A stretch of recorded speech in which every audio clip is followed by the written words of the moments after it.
할렐루야. 하나님의 은혜가 여러분과 함께 할 줄로 믿습니다. 우리 예배분들하고 인사합니다. 하나님이 우리와 함께 하십니다. 한 번 더 인사합니다. 오늘 예배 가운데 오늘 기도회 가운데 하나님이 함께 하십니다. 우리 기도하고 시작합니다. 하나님, 은혜와 사랑에 감사합니다. 오늘 기도 가운데 하나님 앞으로 나아갑니다. 하나님의 그 마음과 뜻 우리에게 알게 하여 주옵소서. 성령께서 원하시는, 성령께서 인도하시는 그 길을 발견하는 복된 기도에 되게 도와주옵소서. 예수님의 이름으로 기도합니다. 아멘. 자, 우리 하나님의 은혜로 함께 박수치면서 찬양하겠습니다.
예수 이름으로 승리를 얻었네. 예수 이름으로, 예수 이름으로 승리를 얻었네. 예수 이름으로 나갈 때 우리 앞에 누가 서리요. 예수 이름으로 나갈 때 승리를 얻었네. 예수님을 따라, 예수님을 따라 어디든 가리라. 예수님을 따라, 예수님을 따라 어디든 가리라. 예수님을 따라 나갈 때 밝은 태양빛이 비치고, 예수님을 따라 나갈 때 밝은 내일 있네. 예수 이름으로, 예수 이름으로 마귀는 쫓긴다. 예수 이름으로, 예수 이름으로 마귀는 쫓긴다.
없고 오직 예수님만 내 안에 살아계신 오직 예수님만 찬양하며 살리라 예배하며 살리라 내 안에 계시는 오직 예수님만 이제는 내가 없고 이제는 내가 없고 오직 예수님만 내 안에 살아계신 오직 예수님만 찬양하며 살리라 예배하며 살리라 내 안에 계시는 오직 예수님만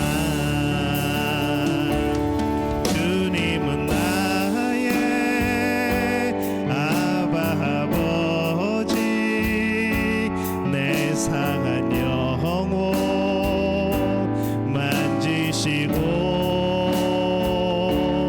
주님은 나의 하늘 아버지 나의 모든 것 주님께 맡기리 이제는 내가 없고 오직 예수님만 내 안에 살아계신 오직 예수님만 찬양하며 살리라 예배하며 살리라 내 안에 계시는 오직 예수님만 이제는 내가 없고 이제는 내가 없고 오직 예수님만 내 안에 살아계신 오직 예수님만 찬양하며 살리라 예배하며 살리라 내 안에 계시는 오직 예수님만 이제는 내가 주님과 함께 이제는 내가 주님과 함께 십자가 위에 죽었으니 이제는 내가 산 것 아니요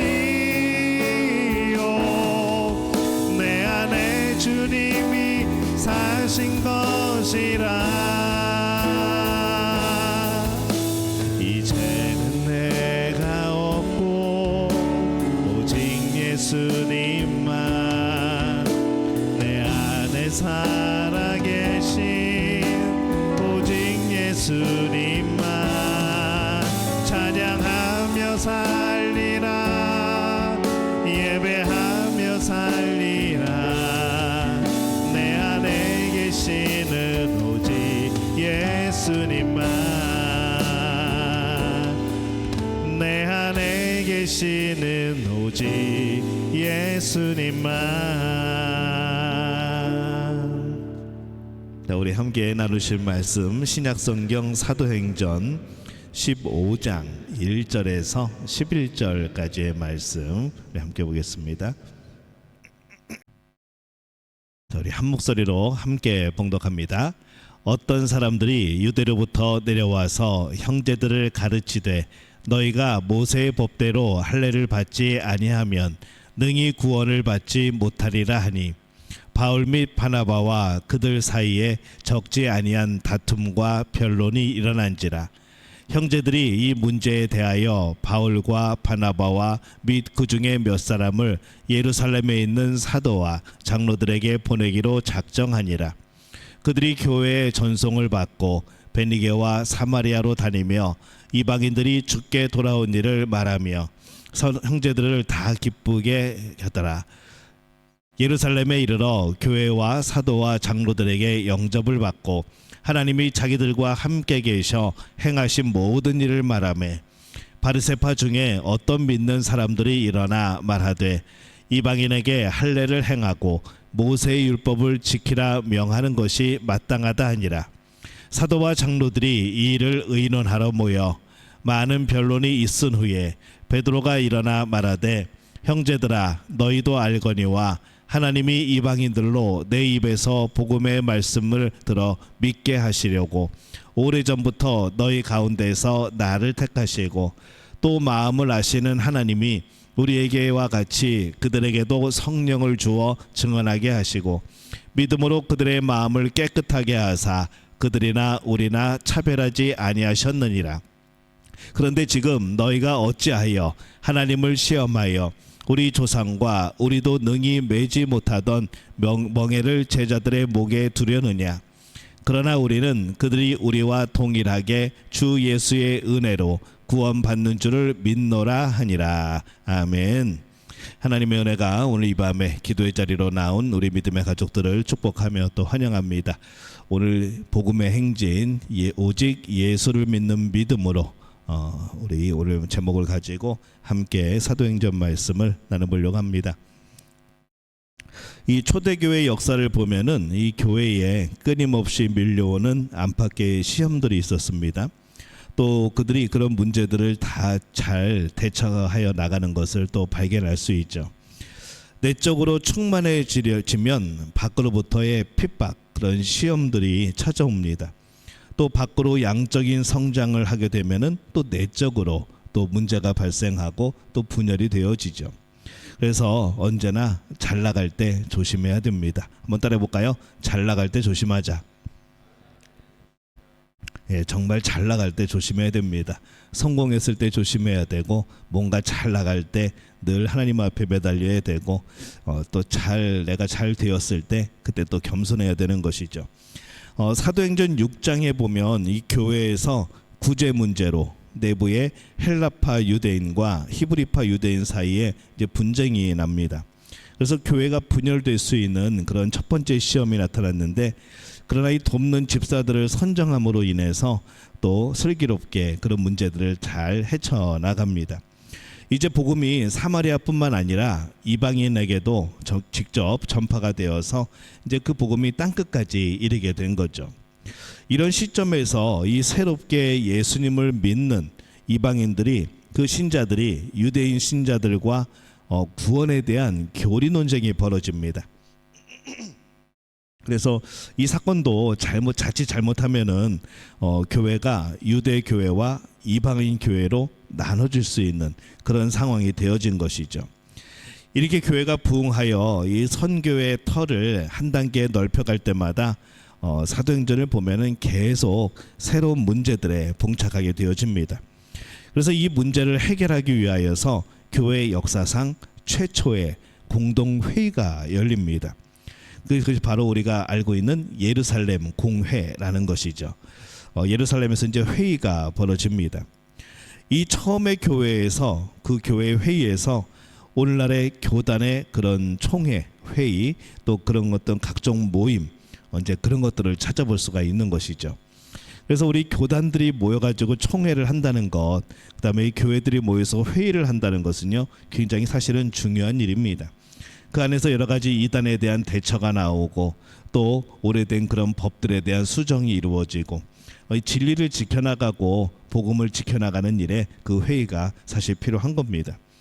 뭐 회의 보면은, 보통 총회 보면은 누가 부총회장이 되고 누가 총회장이 되고 사람들은 여기에만 관심이 있는데, 그런 회의를 통하여서 우리의 신앙의 길들을 잘 지켜나가는 그런 것들도 결정이 되어지는 것이죠.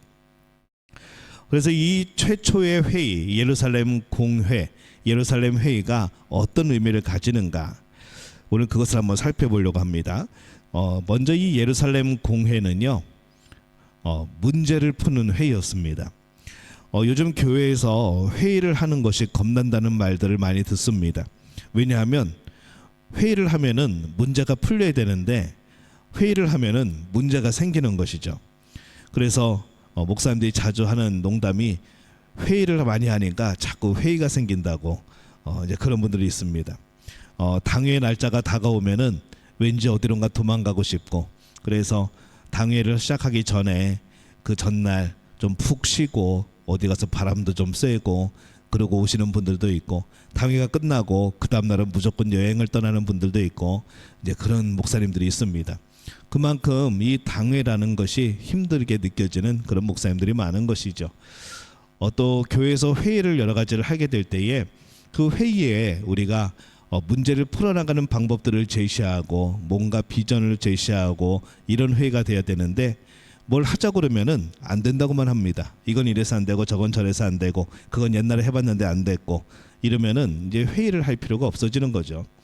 그러니까 문제를 풀려고 회의를 했는데 문제가 더 생겨버리는, 오히려 문제를 더 만들어버리는 그런 회의가 자꾸 되다 보니까 참 요즘에 회의를 한다는 것이 겁난다는 분들이 꽤 있습니다. 우리 교회는 회의를 하면은 문제가 풀립니다. 우리 장로님들이 속썩이지 않아요. 장로님들이 열심히 합니다. 그리고 항상 문제를 풀어나가시고, 또 누구 하나 그렇게 막 태클을 거는 분도 없고, 그래서 이 우리 교회에서의 회의만큼은 나름대로 즐거운 회의가 되어집니다. 그래서 저는 그분들의 마음을 이해하지 못하죠. 가끔 당회가 무섭다는 목사님들 만나면은 그게 뭔데요? 라고 저는 웃으면서 물어보죠. 우리는 그런 거 모른다고. 요즘에 많은 문제들을 만드는 회의들 때문에 참 회의가 듭니다. 근데 그들이 당면한 문제가 뭐겠습니까? 그것은 이 바리새파 유대인 신자 중에 이방인들이 믿는 것을 보면서 뭐라 그러는가 하면요, 야, 너희가 모세의 법대로 할례를 받지 아니하면 능히 구원을 받지 못할 거다라고 가르치는 겁니다. 물론 유대인들 입장에서는 이해가 되죠. 유대인들에게 구원을 받는다는 것은 하나님을 섬기고, 그리고 할례를 받고, 그래서 하나님의 백성이 되어지고, 그 율법을 잘 지키고, 이게 유대인들, 유대교의 그런 구원받는 방법입니다. 그러다 보니까 이방인들이 새롭게 믿어서 이 사람들은 할례도 안 받고 모세 율법도 잘 지키려고 않고, 그러면서 자기들은 예수님만 믿으면 구원받는다고 하니까 이 기존의 유대교의 그런 성도들은 이게 참 마음이 와닿지 않는 것이죠. 이게 못마땅한 겁니다. 그래서 이방인들에게, 야, 너희도 예수만 믿으면 되는 게 아니고 너희도 할례를 받아야 돼. 너희도 율법을 지켜야 돼. 그렇게 안 하면은 구원 못 받아. 라고 유대인들이 계속해서 이방인 신자들을 가르치게 된 거죠. 그러다 보니까 이제 문제가 생깁니다. 기독교인이 되기 위해서 유대인처럼 할례도 받고 율법도 지켜야 한다는 말을 듣다 보니까 이게 상당히 이제 새롭게 믿은 이방인들이 혼란에 빠지는 것이죠. 이게 어떤 의미인가 하면요, 기독교인이 되려면 유대인같이 되어야 된다는 개념입니다. 믿음만이 아니라 할례와 율법이 구원의 필수 조건이다 라고 가르치는 거죠.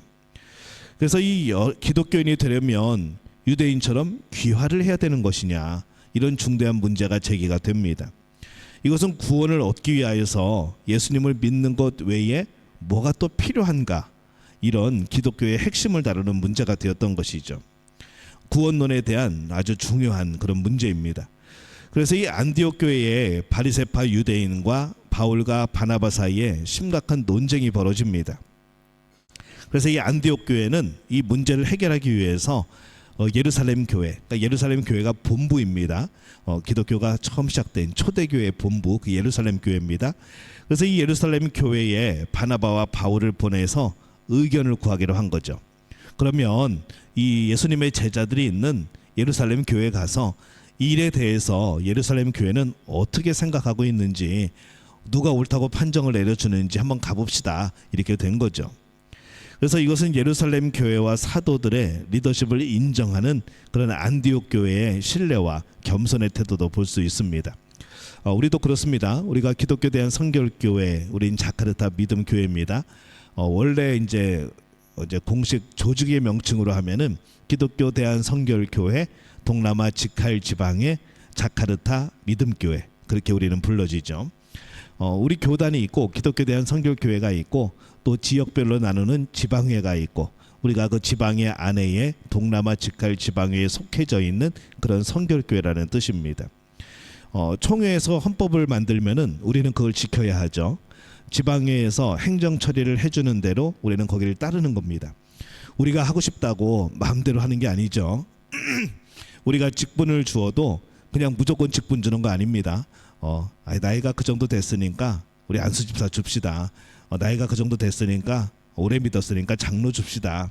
이렇게 해서 주는 게 아니고 우리가 직분을 줄 때에 그 헌법이 있습니다. 그래서 안수집사, 안수를 받는 안수집사, 또 안수를 받는 장로님들, 또 안수는 받지 않지만 우리 권사님들, 그 정도의 직분을 뽑을 때에는 우리가 헌법을 들여다보고 그 헌법이 요구하는 대로 정해진 대로 그렇게 지키려고 노력을 하게 되어지죠. 마찬가지입니다. 그래서 이걸 왜 이렇게 하는가 하면은 우리가 질서가 어지럽히지 않게 하기 위해서 그렇게 하는 겁니다. 우리가 총회의 결정을 기다리고 바라보는 것이죠. 그래서 이 안디옥 교회도 이 예루살렘 교회가 이제 총회와 같은 겁니다. 그래서 이 안디옥 교회도 예루살렘 교회를 본부로 인정을 하고 거기에 결정을 따르기 위하여서 바나바와 바울을 보낸 겁니다. 그래서 거기서 이제 여러 가지로 회의를 하게 되어지죠. 이 초대교회는 이 문제를 또 무시하지 않습니다. 그리고 공개적으로 충분하게 토의를 합니다. 바울과 바나바는 구원은 오직 예수 그리스도의 믿음으로 된다라고 그렇게 말하고, 또 이방인들이 유대인이 되지 않고도 하나님의 백성이 될 수 있다, 이렇게 이제 주장을 합니다. 근데 이 바리새파 유대인 출신의 신자들은요, 이방인들도 유대인과 같이 할례를 받아야 되고 모세의 율법도 지켜야 된다, 그렇게 주장하는, 서로 이제 변론을 하게 되어집니다. 그럼에도 불구하고 이 교회 회의의 분위기를 보면요, 양측의 의견을 참 충분히 듣는 그러한 회의였습니다. 서로 다른 의견을 개진하면서도 전혀 인신공격이 없는 것으로 오늘 말씀을 읽으면서 보는 거죠. 남의 의견을 비판하는 것이 아니라 자신의 의견을 피력하는 겁니다. 그래서 이 회의에서 필요한 것은요, 경청과 배려의 기술입니다.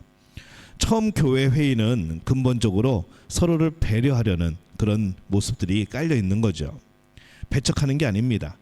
니네 그러면 안 돼, 그러면 틀린 거야, 막 이렇게 몰아내는 게 아니고 상생하는 결정을 내리려고 하는 것이죠. 하나의 결정을 또 내린 후에는 다시 재론하는 일 없이 일치하게 다 따르는 것을 또한 볼 수 있습니다. 그래서 이 편견과 이론과 관습을 한 번에 내려놓는다는 것, 이게 보통 어려운 결단이 아님에도 불구하고 이 초대의 교회 회의에서는 그렇게 했다는 것이죠. 그래서 그 회의는 모두에게 유익하게 되었고, 결정을 듣는 이로 하여금 위로가 되었고 기쁨이 되었고, 또 교회가 공개적으로 입장을 표명하여서 모든 의혹을 잠재우고 예수님을 믿음으로써 우리가 구원을 얻는다는 그 신앙의 우리의 중요한 교리를 확정한 겁니다. 그러므로 인해서 이방인들에게도 이제 복음을 전할 그런 길이 훨씬 더 넓게 열려진 것이죠.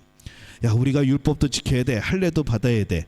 그러면 이방인 선교가 이게 쉬워지지 않습니다. 할례와 율법은 그들이 볼 때는 문화인 것으로 보이는 것이죠. 우리는 그것이 하나님이 주신 큰 은혜로 보지만은 이방인들이 볼 때는 그거는 문화이고 관습으로 보이는 겁니다. 그러니까 다른 나라의 관습을 따라야 되는가, 내가 구원받기 위하여서 그 관습대로 행해야 되는가, 이런 이제 갈등들이 생길 수 있는데, 이 초대 교회, 이 처음 교회의 회의에서 그 문제가 해결이 되어집니다. 교회가 분열되지도 않았고 이방 선교가 중단되지도 않았고 기독교가 유대교의 한 분파로 남지도 않았고, 그러니까 이 모든 것들이 다 아름답게 해결이 되어진 것이죠. 그래서 이 예루살렘 공회는 문제를 풀어간 그런 회의였습니다. 두 번째로 이 예루살렘 공회는요, 원칙이 있는 회의였습니다. 말씀의 원리, 성령의 원리, 은혜의 원리, 사랑의 원리에 입각한 회의였죠. 이 회의를 통하여서 무엇이 복음의 본질이고 무엇이 부수적인가, 이것을 분명하게 밝히고 깨닫게 되어집니다. 결과적으로 우리가 믿어야 될 복음이 무엇인가, 이걸 더 확실하게 알게 되어지는 이제 그런 회의가 된 것이죠. 우리는 본질이 아닌 비본질에 대해서 많이 신경 쓸 때가 있습니다. 그런 거죠. 교회에서 김장을 합니다. 교회에서 김장을 하는데 각자 가정마다 김장하는 방법이 다르죠. 어떤 분들은 배추를 잘라가지고 속을 넣어서 넣을 때, 항아리에다 넣을 때, 어떤 분들은 자른 면을 밑으로 해서 넣는 그런 사람들이 있고요. 뒤집어가지고 자른 면이 위로 가게 해서 넣는 분들이 있고요. 어떤 분들은 꼭 젓갈을 넣어야 되고 어떤 분들은 젓갈을 넣지 않고 소금을 넣어야 됩니다. 자, 무엇이 옳을까요? 옳은 게 없는 겁니다. 정답은 없는 겁니다. 그래서 여러 가지 이런 상황 속에서 본질적인 게 뭔가? 본질적인 거는 우리가 교회를 섬기면서 김치를 담그는 겁니다. 비본질은 뭔가 하면은 그 김치를 어떻게 담글까 하는 것이죠. 근데 우리에게 중요한 게 뭐냐면은 가끔가다 보면은 김치를 어떻게 담그는가가 더 중요해 버릴 때가 있습니다. 그러면은 이 비본질 때문에 싸우게 되어지고 갈라지게 되어지고, 그래서 김장하다가 갈라진 교회도 있습니다. 피아노를 어디다 놓냐 고민하다가 갈라진 교회도 있고요. 십자가를 달아야 되냐 말아야 되냐 그것 가지고 싸우다가 갈라진 교회도 있고요. 뭐 별의별 그런 사건들이 많습니다. 뭐가 본질이고 뭐가 비본질이냐, 이걸 우리는 확실하게 알 필요가 있는 것이죠. 그래서 많은 의견이 나온 뒤에 이 베드로가 일어나서 자신이 경험한 걸 이야기합니다. 자신이 이 고넬료, 이 백부장의 회심 사건을 말하면서 이 바리새파 유대인 신자들과 똑같은 위치에서 말하는 거죠. 원래 베드로는 이방인들에 대한 선교는 우리의 몫이 아니라고, 그거는 하나님께서 허락한 것이 아니라고 생각했던 사람입니다. 유대인에게만, 하나님의 자녀들에게만 복음이 전파되어져야 된다라고 생각했던 사람이죠.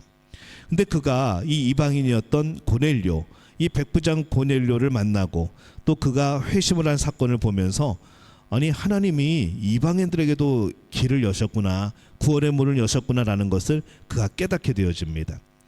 그래서 이 바리새파 유대인 신자들과 똑같은 위치에서 이방인들도 오직 주 예수의 은혜로만 구원받게 하시는 것이 하나님의 뜻이라는 것을 말하게 된 것이죠. 그래서 이 교회의 회의는 하나님의 뜻을 찾아가는 겁니다. 누가 옳고 그른 것을 판단하는 게 회의가 아니라 하나님의 뜻이 뭔가를 찾아가는 게 회의라는 것이죠. 하나의 신학적인 결론을 내리고 증거를 수집해가지고 거봐 내 말이 맞지 라고 하는 게 아니라, 성령님이 일으키신 사건, 내가 뭔가를 생각하는 기준에 뭔가를 끌어맞추는 게 아니라 하나님이 일하신 것, 성령님이 이루신 사건을 추적하여서 하나님의 뜻을 발견하는 겁니다. 이것이 다수결의 원리나 합리성에 입각하는 게 아니죠. 그래서 가끔가다 교회를 보면요, 합리적이지 않은 게 많습니다. 논리적이지 않을 때가 있습니다. 우리가 1년 예산을 짭니다. 1년에 올해 이런 행사로 이런 비용으로 오늘 예산을 얼마큼 세우고 그대로 집행합니다 라고 예산을 세웁니다. 근데 그 예산을 보면요, 만약에 기업에서 우리 예산을 보면 뭐라고 그럴까요? 웃을 겁니다. 왜냐하면 우리는 생산품이 없거든요. 우리가 성도들이 뭘 만들어 가지고 내다 파는 게 아니거든요.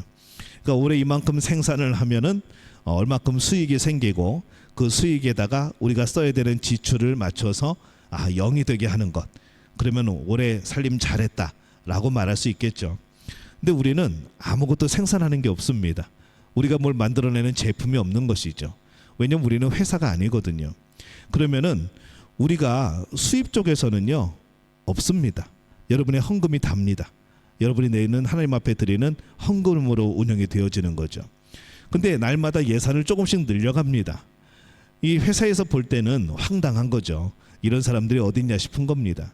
전혀 합리적이지 않습니다. 전혀 논리적이지 않습니다. 그럼에도 불구하고 우리가 그렇게 믿음으로 예산을 책정을 하고 또 하나님이 채워주실 것을 믿고 하는 이유는, 이것이 우리의 교회가 아니라, 내 교회가 아니라 하나님의 교회이기 때문에 그렇게 하는 것이죠. 하나님의 일을 할 때에는 하나님이 채워주시는 겁니다. 하나님이 정말 큰 일을 행하실 때에는 하나님이 여러분에게 복 주시는 겁니다. 여러분을 막 없는데 쥐어짜가지고 뭘 하는 게 아니고 하나님이 복을 주신다는 것이죠. 여러분이 그 헌금을 감당할 수 있게 복을 주시는 겁니다. 그러면은 그 예산이 연말에 가면은 뭐 좀 부족하거나 남을 때도 있고 그렇지만은, 그럼에도 불구하고 하나님의 은혜 가운데 1년을 잘 보내고 또 함께 믿음 생활하고 함께 신앙 생활할 수 있는 그 모든 것들이 주어지게 되는 것이죠. 그래서 교회는요, 하나님의 뜻을 쫓아가는 겁니다. 우리의 논리나 다수결이나 이런 거에 우리가 쫓아가는 게 아니라 하나님의 뜻을 쫓아가는 것이죠. 하나님이 보여주시고 역사하시는 대로 따라가는 것이 교회입니다. 그래서 이 문제에 대하여서 예루살렘 회의는 투표로 결론 짓지 않습니다. 우리는 아주 간단하게 하겠죠. 저기는 할례를 받아야 된답니다. 율법을 지켜야 된답니다. 그렇게 해야 된답니다.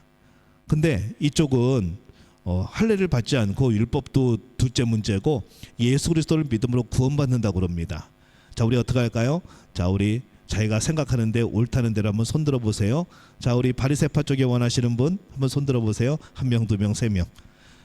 그다음에 이 이방인 쪽에 이 바울과 바나바 쪽에 의견이 맞다고 생각하시는 분 한번 손들어 보세요. 1, 2, 3, 4, 5분. 그러면 우리 바울과 바나바가 맞는 걸로 그렇게 하겠습니다. 이렇게 하지 않는다는 것이죠. 이거는 사람이 결정짓는 거죠. 이렇게 하는 것이 아니라 하나님의 뜻을 찾아가는 겁니다. 그래서 이들은 투표하지 않았습니다. 손들지 않았습니다. 하나님이 보여주시고 역사하시는 그것을 계속 추적해 가면서 이 하나님의 뜻이 뭘까, 하나님이 정말 원하는 것이 뭘까, 이것을 찾아가면서 그 회의를 했다는 것이죠. 그래서 이 하나님의 뜻을 따르는 방향으로 결론이 납니다. 사람이 많은 쪽이 이긴 게 아니고 하나님의 뜻을 발견하고 모든 의견이 모아질 때까지 그들은 회의를 합니다. 그리고 하나님의 뜻이 이방인들에게 복음을 전하는 것, 그들이 예수 이름으로만 구원을 받는다는 그것이 이제 하나님의 뜻이라는 것을 알게 되어지는 것이죠. 그래서 이 베드로의 발언은 이방인 선교는 하나님의 뜻이고 하나님은 외모보다 마음을 살피시는 분이고 외적인 할례보다 내면의 믿음을 원하신다라는 것을 강조하는 그런 의견이었습니다. 그래서 하나님은 이방인이나 유대인이나 차별 없이 동일한 성령으로 역사하시고 동일하게 깨끗게 하시고 동일하게 예수의 은혜로 구원받게 하신다, 이렇게 결정이 된 것이죠. 이방인도 있는 그대로 하나님께서 성령의 역사와 깨끗하게 하시는 역사, 또 구원의 역사를 동일하게 일으켜 주신다는 겁니다. 근데 이 설명을 할 때에 반복되는 단어가 하나 나옵니다. 동일하게. 그리고 하나님의 뜻을 분명히 밝히신 상황에서 이런 문제를 계속 제기하는 것은 하나님을 시험하는 거다. 우리가 이렇게 하나님의 마음과 뜻을 알게 되었는데 또다시 이런 의혹을 제기한다면, 이런 문제를 제기한다면 그건 하나님을 시험하는 거다라고 그렇게 결정을 내립니다.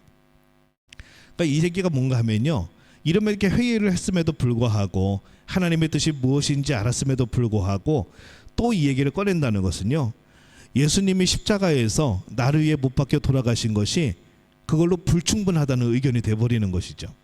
예수님이 죽은 것으로 안 되고 율법도 지켜야 되고 할례도 받아야 되고 유대인들이 했던 그런 것도 다 지켜야 돼, 이렇게 되어버리는 겁니다. 근데 하나님이 우리에게 구원을 주실 때 그 예수님의 십자가 외에 다른 것을 요구한 것이 없습니다. 하나님은 우리에게 예수님의 십자가만 주신 거죠. 또 부활을 주셨습니다. 그거 외에는 하나님께서 우리에게 요구하신 게 없다는 겁니다. 그걸로 충분한 것이죠. 하지만은 또 이 문제를 제기한다는 것은 나는 예수님으로 불충분해요 라는 그런 뜻이 되어버리는 겁니다. 조상들도 우리도 어려웠던 이 율법을 지키는 멍에, 이것을 또 왜 새롭게 믿는 이방 신자들에게 그 멍에를 짊어져야 되는가? 우리가 율법을 그렇게 지키려고 했는데 율법을 지키는 게 가능했는가? 안 됐다는 것이죠. 이 율법을 지키면 저 율법에 어긋나고 저 율법을 지키면 또 다른 것을 빠뜨려 먹고 하나님 앞에 구원을 받을 만한 조건이 안 만들어지는 겁니다.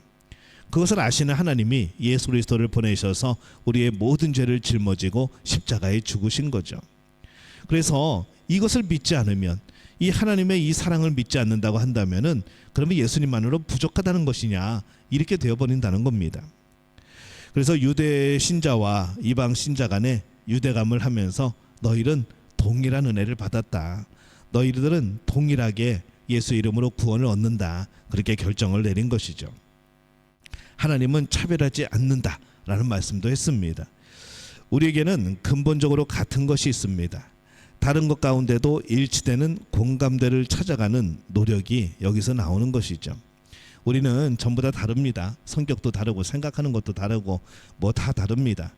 근데 하나님 안에 살아간다는 것은요, 우리의 생각이 옳다고 하는 것을 증명하는 것이 아니라 하나님의 뜻이 무엇인지 서로 발견하는 겁니다. 그것을 서로 발견하기 위해서 노력하고 마음을 열고 하나님의 뜻은 이거 아닐까? 하나님의 뜻은 이거 아닐까? 서로 그런 논의를 해야 된다는 것이죠. 그러자 이 안디옥 교회에서 온 바울과 바나바는 자신들의 안디옥 교회의 사역과 또 이방 선교 여행을 다니면서 나타난 여러 가지 기적들을 소개합니다. 이방인들에 대한 하나님의 역사를 생생하게 전하죠. 이 문제에 대한 해답을 얻기 위해서 이 안디옥 교회로부터 보냄을 받은 이들은 사도들이 있는 예루살렘 교회의 권위를 인정하고 안디옥 교회 대표로서 이 회의에 지금 참석하고 있는 겁니다. 그들은 또 전송을 받고 오는 길에도 중간에 또 들려가지고 복음을 전하고 오죠. 이때 이 바울과 바나바의 말이 끝나자 이 예루살렘 교회의 감독이었던, 그때 누가 감독이었냐면 대장이었냐면 야고보가 대장이었습니다. 그가 이제 결론적인 발언을 합니다. 먼저 앞서 말한 이 시몬 베드로의 경험, 그리고 하나님의 예언의 말씀이 일치된 것을 증언함으로 말문을 열죠. 베드로가 말한 이 고넬료의 체험은 우연한 일이거나 예외적으로 일어난 경우나 하나의 개인적인 경험에서 끝나는 것이 아니고 이 구약의 아모스 9장에 나오는 예언된 말씀이 응한 것이라는, 응답된 것이라는 그런 해석을 합니다. 이스라엘을 일으키고 그 남은 자들과 이방인들을 모아서 주님을 찾게 하시는 일이 지금 일어나고 있다는 것이죠. 그래서 이 사건을 통해서 하나님의 뜻을 분별하고 있는 겁니다. 그 사건에 대한 말씀의 근거를 바로 그 구약에서 찾은 것이죠. 그리고 결론을 내립니다. 하나님의 구원 계획은 유대인뿐만 아니라 이방의 만백성을 구원하는 데 있다. 구원의 보편성, 이것을 결론짓게 되어집니다. 또 이렇게 야고보는 말씀에 합하는 결정을 이끌어내죠. 그리고 성령님이 함께 하시는 결정을 하고자 합니다. 이제 이러한 사항들을 편지로 만듭니다. 문서로 만들어서 보낼 때에 성령과 우리는 이렇게 결론을 냈습니다 라고 말하는 겁니다. 왜냐하면 이것이 자기들의 그냥 논리가 우세해서 된 것이 아니고 어느 한편의 다수결에 때문에 된 것이 아니고 성령과 우리가 성령과 더불어서 하나님의 뜻을 찾은 그 결과는 하면서 다시 그 편지를 보내게 되어지죠. 다만 야고보는 이방인들도 이미 유대인의 관습과 의식을 잘 알고 있었기 때문에 신앙의 권면 또 성도 안에서 서로 교제를 위하여서 유대인들이 꺼리는 것들, 그러니까 문화적으로 관습적으로 유대인들이 먹지 않는 음식이라던가 유대인들이 하지 않는 행동, 이런 것들에 대해서 조금 조심해 달라. 그게 구원의 조건은 아니지만은 그래도 그들의 관습과 또 그것을 존중해 주는 차원에서 또 하나가 되어지는 그러한 차원에서 좀 조심해 주기를 그렇게 요청을 합니다. 그리고 유대인 신자들에게는 하나님께로 돌아오는 자들을 괴롭게 하지 말라. 조금 괴롭히지 말고 너희들의 그런 관습을 쫓으라고 막 일부러 강요하지 말고 좀 자유롭게 믿게 해줘라 라고 요구를 하는 것이죠. 그 말은 유대인들이 기득권을 내려놓으라는 겁니다. 너희들이 원래부터 하나님을 섬겼다는 그 자존심을 내려놓으라는 것이죠. 그래서 유대인과 이방인들 신자에게 각각의 할 일들을 편지로 써줍니다. 서로의 원만한 교제를 위하여서 이방인 신자들에게는 우상의 더러운 것, 음행과 목매어 죽인 것과 피를 멀리하라 라고 말을 했고요. 유대인들에게 거슬리는 이방인의 관습 가운데 그런 것을 피하면 서로 교류하는 데에 그런 걸림돌이 없을 것이다 라고 말을 합니다. 또 이방인도 유대인들을 배려해야 한다는 것이죠. 여기서 이 복음과 관습, 이 문화를 구분하고 있습니다. 본질과 비본질적인 요소를 구분해야 된다는 것이죠. 우리는 가끔 이 문화 때문에 복음을 왜곡시키는 경우들이 있습니다. 그래서 복음을 전하고 나중에 선교사가 이제 그곳을 떠나서 나중에 다시 갔는데 전혀 엉뚱한 하나님을 믿고 있더라는 것이죠. 그들의 문화와 섞여가지고 이게 복음이 먼저인지 문화가 먼저인지 알 수 없는, 그냥 그들의 문화 속에 복음이 들어가서 이상하게 만들어져 버린 그런 하나님을 믿고 있더라는 겁니다. 이거를 우리는 분명히 구분해야죠. 복음은 복음이고 문화는 문화입니다. 그 문화가 이 복음 안에서 해석되어지고 그렇게 따라와야 되는 것이지 그 문화에 복음을 맞춰서는 안 된다는 것이죠. 근데 어느 게 더 쉬울까요? 그 문화에 복음을 맞추는 게 쉽습니다. 그러니까 복음 쉽게 전하려고 그렇게 하다 보면은 나중에는 성경에서 말씀하시는 그런 하나님이 아니라 그 문화 속에서의 하나님을 섬기게 된다는 것이죠. 그냥 어쩌면은 하나님과 동떨어져 있는 진짜 하나님의 모습이 아닌 그런 하나님을 섬기게 될 수도 있는 겁니다. 그래서 우리는 이 복음과 문화를 구분을 해야 되고요. 또 본질적인 것과 비본질적인 것, 그 요소들을 구분해야 합니다. 근데 분명한 것은 구원을 위하여서 예수의 은혜 외에 어떤 지식이나 율법이나 할례를 조건으로 하지 않는다는 것이죠. 한번 따라해 볼까요? 오직 은혜를 믿음으로만 구원을 받는다. 은혜가 뭡니까? 예수님의 십자가입니다. 그게 하나님이 주시는 은혜이죠. 사랑이고. 그래서 오직 은혜를 믿음으로만 구원을 받는다라는 진리를 이 회의에서 확인하게 되어집니다. 자, 또 이 예루살렘 공회의 세 번째 특징은요, 긍정적인 회의였습니다. 교회의 회의는 하나님의 성령의 역사를 믿음으로 은혜로 받아들이게 하면서도 이 사람들에게 어떤 인위적인 어떤 짐이나 멍해나 괴로움을 주지 않는다는 것이죠. 예를 들어서 그렇습니다. 장로가 되려면 40일 금식을 하고 그때까지 건강을 잘 유지하고 살아남아서 그 다음에 평생 새벽 기도와 평생 일주일에 한 번씩 금식 기도와 뭐 그렇게 한다고 그러면 이게 누가 그걸 하겠습니까? 오히려 장로가 되어진다는 것이 짐이 되어지고 부담이 되어지겠죠. 멍해가 되어지겠죠. 괴로움이 되어지겠죠. 우리가 직분자로 헌신한다고 하는 것은 하나님의 은혜에 감격할 때 하는 겁니다. 하나님 은혜가 너무 고마워서 도저히 내가 뭔가를 하고 싶은데 내가 뭔가를 해야 되는데 뭘 할까 고민하면서 교회 또 직분이 주어지게 되면은 더 큰 일을 할 수 있고 책임감 있게 할 수 있으니까 그렇게 하기 위하여서 직분을 맡는 것이죠. 그래서 우리가 이 직분이나 봉사나 헌신이 짐이 되면 안 됩니다. 괴로움이 되면 안 됩니다. 억지로 하는 그런 봉사 하나님이 기억은 하시겠지만은 우리가 너무 힘들다는 것이죠. 그래서 이 약한 자들이 넘어질 수 있는 걸림돌들을 제거하는 회의가 이 예루살렘 공회였습니다. 율법주의자들은 모이면 새로운 규례와 자꾸 작은 율법들을 만들어냅니다. 자꾸만 짐을 지우죠. 하루에 몇 걸음 이상 걸어가면 안 된다. 주일날 뭐 사 먹으면 안 된다.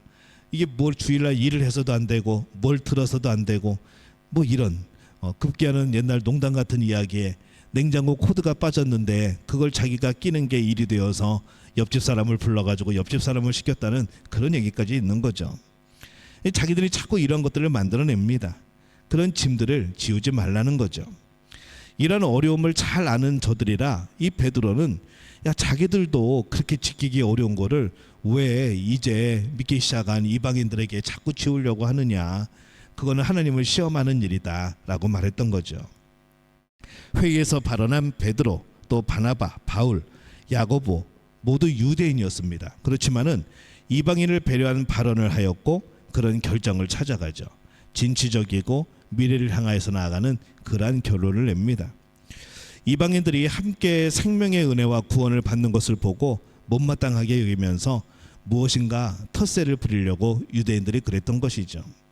그렇게 하다 보면은 다툼이 생기고 또 갈라지게 되어지지만은 이방인들의 구원을 보고 하나님의 심정을 가진 사람들은요, 그 회의에서 하나님이 원하시는 그런 뜻을 발견하는 겁니다. 그래서 긍정적인 회의를 하는 것이죠. 어떻게 하면 하나님을 더 기쁘게 할 수 있을까? 할례 안 받는 거, 오직 예수 이름만 구원을 받는데 이 할례 좀 안 하면 어때? 율법, 예수님이 그 율법을 완성하셨는데 그 율법, 그 우리들이 만들어낸 조항 조금 못 지키면 어때? 예수님을 믿으면 되지. 그 십자가의 은혜를 경험하면 되지 하면서 긍정적인 방향으로 이끄는 것이죠. 그리고 하나님의 기쁨에 동참하게 되어지는 겁니다.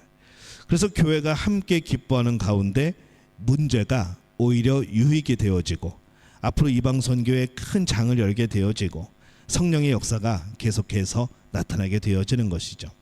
그리고 이 회의의 결과에 성경이 뭐라고 말씀을 하는가 하면요, 평안하여졌더라 라고 말씀을 합니다. 회의를 하면은 회의가 되는 게 아니고 회의를 하면은 문제가 더 만들어지는 게 아니고 오히려 평안이 임했던 것이죠. 저들에게 기쁨이 생겼습니다. 이 오늘 말씀을 통하여서 그런 생각 해봅니다. 우리가 모였을 때 어떤 일들이 일어나야 되는가? 우리는 문제를 푸는 그런 일들이 일어나야 됩니다. 문제를 푸는데 어떻게 풀어나가는가? 하나님의 뜻을 찾는 것으로. 또 원칙이 있는 우리는 그런 삶을 살아야 되는 것이죠.